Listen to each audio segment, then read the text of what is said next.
jungle pick is the big question mark here. I think Renekton Nidalee here is pretty good. I think it's super solid, and it is going to be a very strong early game comp. A lot of power coming into mid. This is another champ you could use to dive people, but not going to be very good pre-6. Not going to be doing a whole lot pre-6. Yeah, pretty interesting. It's another way to try to press R onto the Zeri, as you're mentioning.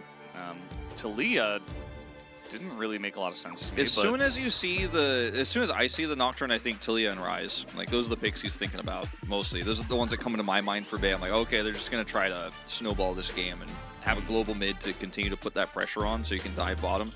But he swaps over to Veigar instead.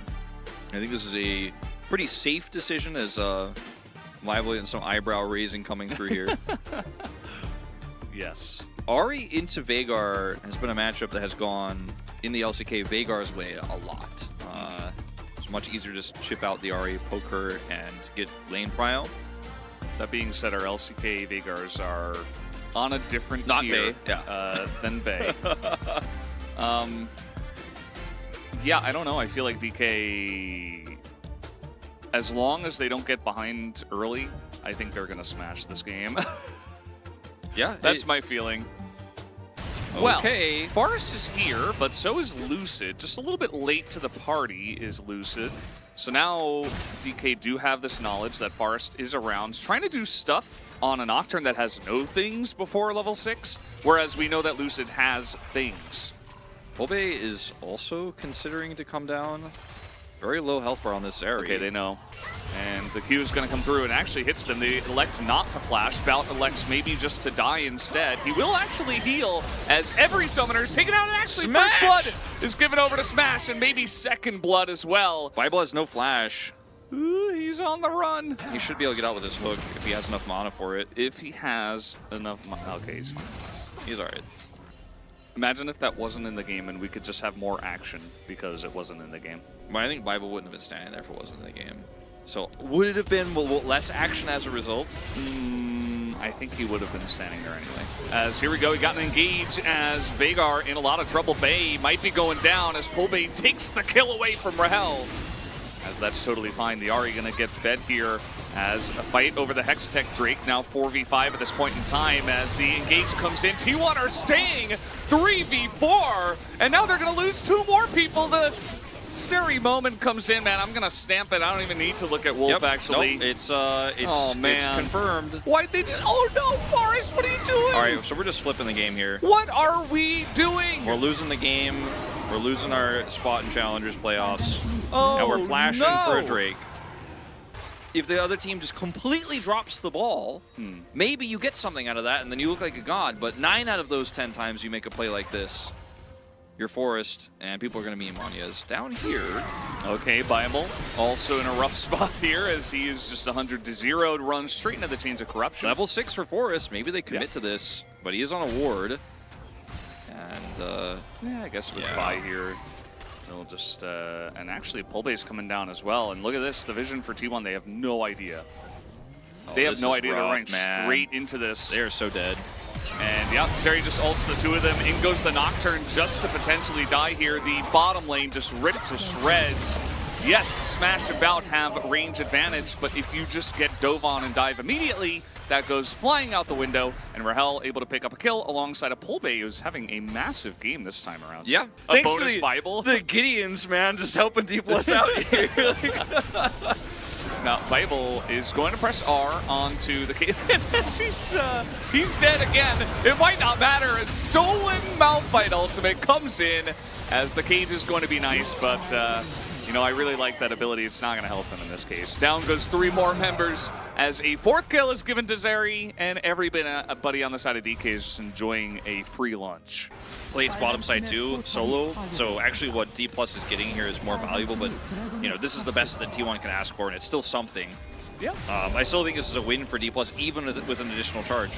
But you know, at the end of the day, we can get kills. Maybe a little bit extra as they go for the dive, and they finally do take down the Silas, but it is in trade for Dahl as we got a flash. Yeah, we got to look at that top side as Bout is going to just try to get away here, still has his own flash. Polbey is pretty massive at this time, and the fight that's happening in the jungle right now is kind of sad for By Bay. the way, Rahel, they're not able to help him.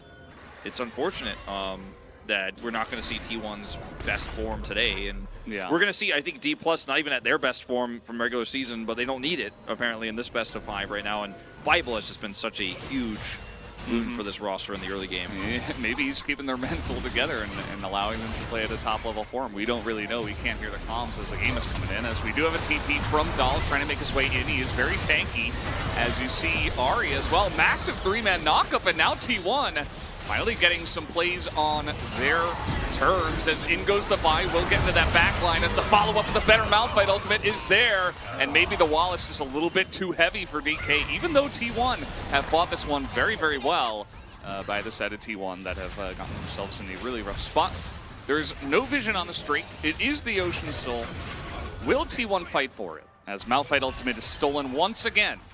And Thanatos is getting closer to level 16 as well. I love a vision toggle. I think T1 fans would not. One. Yeah, Yep. there it is. They can't see anything. Yeah. The Ari is actually pretty good at doing damage to the Malphite. If Pullbay can land it, well, there's a charm right as I say it. Already Dahl down to about half health. Might not matter if he just hits it, as they do not know where Thanatos is, and he has flash. So if he can just see where Smash is, he will go in on it. But Paranoia is there as they are going super deep once again. But the Malphite ultimate gone for Thanatos does not matter. They do take out the Malphite as Lucid is going in. He's got a stopwatch as well. Double kill here. Maybe a penta angle as Rahel is flashing in. There's the triple.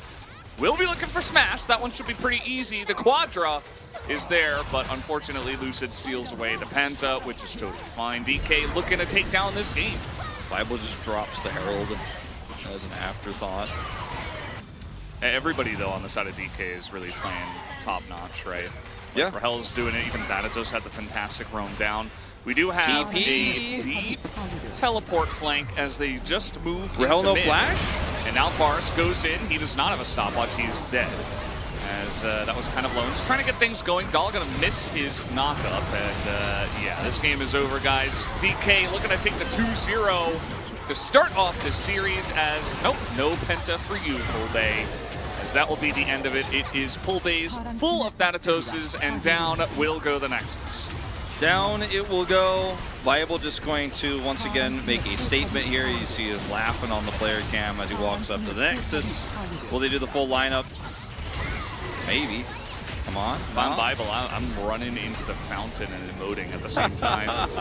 Rahel also had no flash on that engage, and Forrest ulted somebody else. I think he actually ulted the Vi, and then the Dahl ult missed. Like this team is really on edge right now, and I think that falling down to match point here against D+, a team that, look, it's hard to know who's really favored going in this because it's challengers, right? And D+ have looked up and down, but there were more votes for T1 in this in the predictions, right? And at least for you and I, like, we were unanimously saying that T1 were the favorites here. Now they're down 0-2, and you're really going to be struggling to get your mental back here after this one, because I mean, Forrest is flashing over walls and dying, and it is not a good look. There's no other way to put it. Smash still did a lot of damage. I mean, he's Lethality Varus. They had a good 4 levels, maybe 5 levels. And then things really began to go south for the side of T1. It is going to be Pullbay. After all that, perfect KDA. Made a lot of plays down on the bottom side of the map as well. Great roams set up for the Dragon very nicely. Helped get that first pick, which then eventually led to the mental downfall of T1 as well. Yundo says robbed. I guess Lucid, you know, I think you could really have a good argument for Lucid. Really, almost anybody except Thanatos and Bible. I think that they were fine, but they were not POG material. But, you know, for me, it was a pretty easy Pullbay call. Although I voted late, so I don't know if mine actually went through. Or they might have just multiplied yours by 2 since I didn't put mine in, and yeah, that would have been reasonable because that's what I wanted. I wanted the mid vote.